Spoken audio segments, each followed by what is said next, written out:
What is up, everyone? It's Nathan, modern simplified artist from Canadian Cannabis Society here, the one and only. I'm going to be talking to you guys today about some fun stuff. I hope your November 14th, I hope your November is going amazing. December's coming around, and I wonder what you guys are excited for. Have you guys gotten your Christmas list going? Do you have your Hanukkah list going? Do you have your Kwanzaa list going? I hope you do, because it's coming. It's on the way. So today, I've been feeling kind of, down in the dumps lately. But I don't know if that's just the switching of seasons, seasonal sadness, as they would call it. I have some things that will put a smile on your face, or it might make you laugh in a way. There's people around the world who have it worse, and that's something, an interesting philosophy. It can always be worse. It can always be better. Yes, of course, but it could always be worse. And now in today's show, we're going to be talking about these, in Egypt, some scorpions, okay, killed 3, injure hundreds in Aswan. Alright, here's a little picture of that scorpion. Wow, look at that bugger. I would not want to get stung by that thing. Imagine waking up to that thing. Okay, well, this story, okay, literally, doctors have been pulled away from giving vaccinations to treat scorpion stings. That's how bad these scorpions have come into Egypt. It's more than 450 people were injured by scorpion stings. I think like 30 people were killed. Extra doses of anti-venom have been provided to the medical teams, and things are being worked on. So the people in Egypt are being urged to stay indoors and stay at home. Okay, so because the winter season and the rain, I guess, is bringing all these scorpions into the streets and stuff. Egypt is home to the fat-tailed scorpions that are among the most deadly in the world. Venom from black fat-tail can kill humans in under an hour, okay? So symptoms related to widespread venom effects can include difficulty breathing, muscles twitching, and unusual head movements. Okay, so imagine you're just hanging out under a tree and a giant black-tailed scorpion comes down and stings your ass. You wouldn't want to hang around trees in Egypt, No hang around trees, not in these streets. Nah, that's crazy. It's scary. I thought that was really really captivating, to say the least. Scorpions, I always liked scorpions. They're really pretty creatures, but look at these little suckers.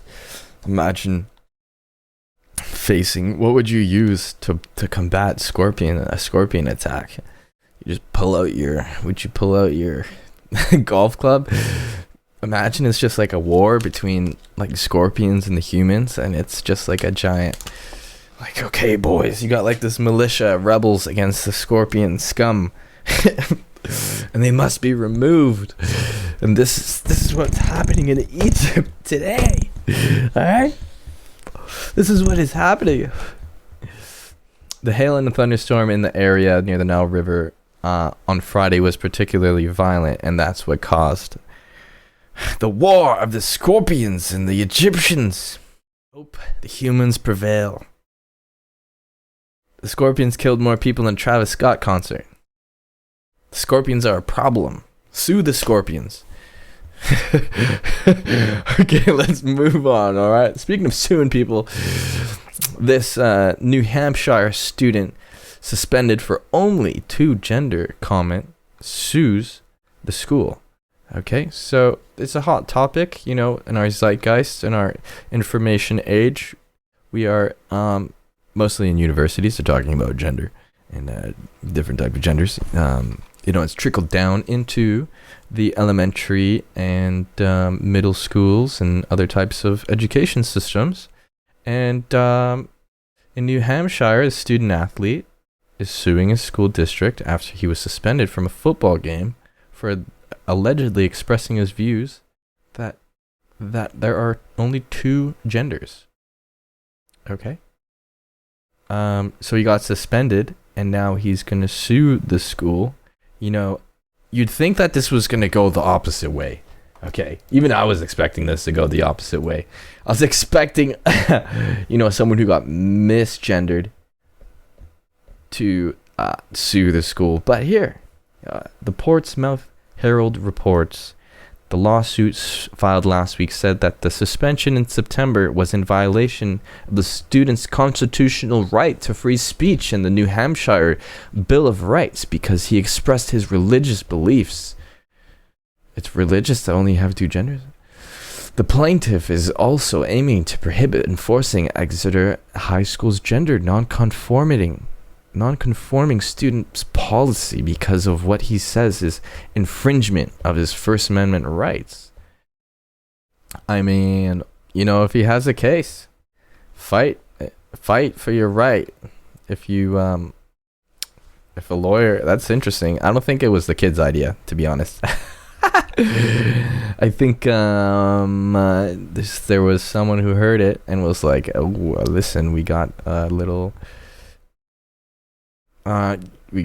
case on our hands, and that's interesting. So we'll see how that plays out in comparison to the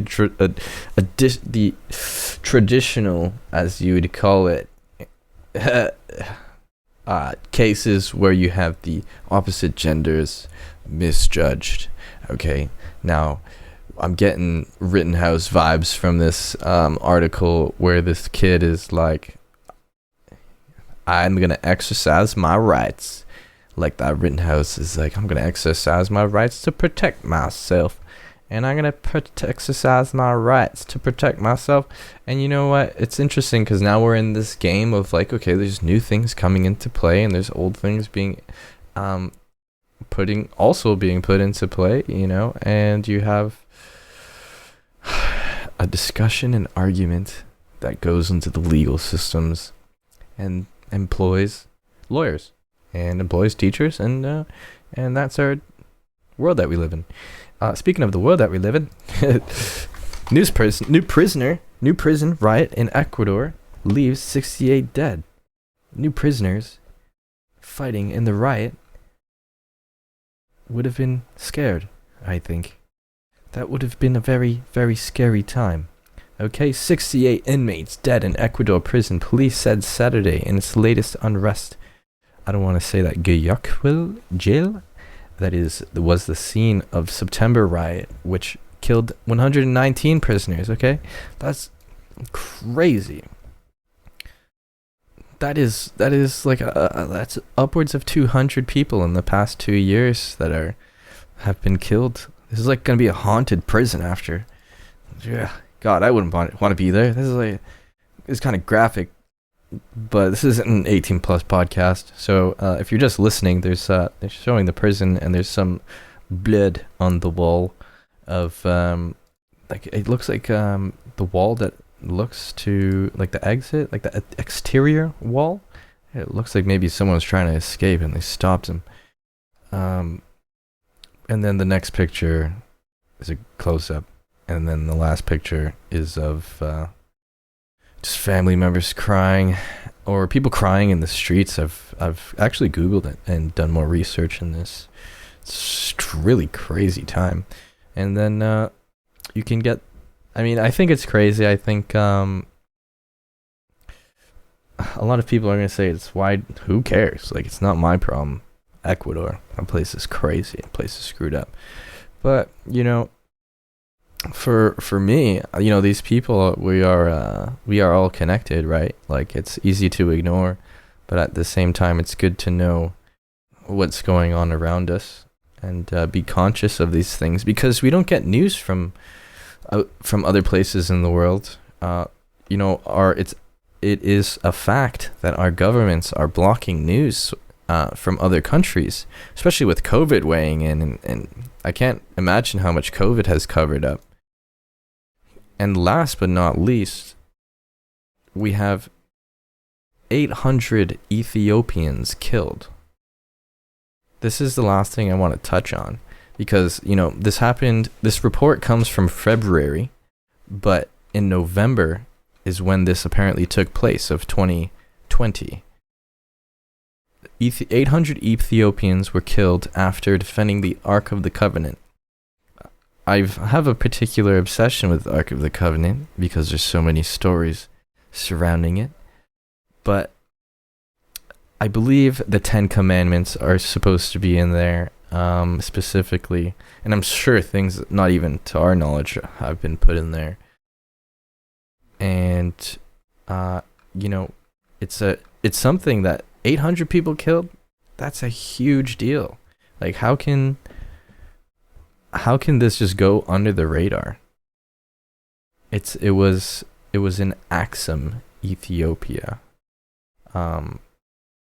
Here's a quote: "If you attack Axum, you attack first of all the identity of Orthodox Tigrayans, but also all of Ethiopian Orthodox Christians."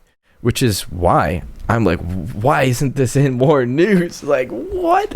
If the 10 Commandments really are in this box that is in Ethiopia, or maybe it's a good idea not to put that in the news, actually. You know what? We should not tell people where the box is. If rebels were able to kill 800 people, imagine what some other, people who might have some interest in mind might want to do. Probably just blow the place up. I don't know. Crazy military. This is one of the churches.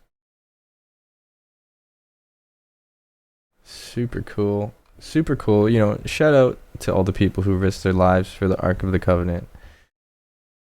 Shout out, big ups, rest in peace. I was born Catholic, born Christian. And I'm not trying to propagate Christianity in any way. I don't even practice. But it's the faith that went into defending such a sacred piece of humanity to so many people that connects us to the past is really outstanding. That's really something that I admire and I really want to shine light on. Devotion. Yeah, and that's it. Thanks so much for tuning in. Until next time, don't forget to follow at Relatedness Podcast on Instagram, at MDRN Music on Instagram, everywhere. Don't forget to share, and until next time.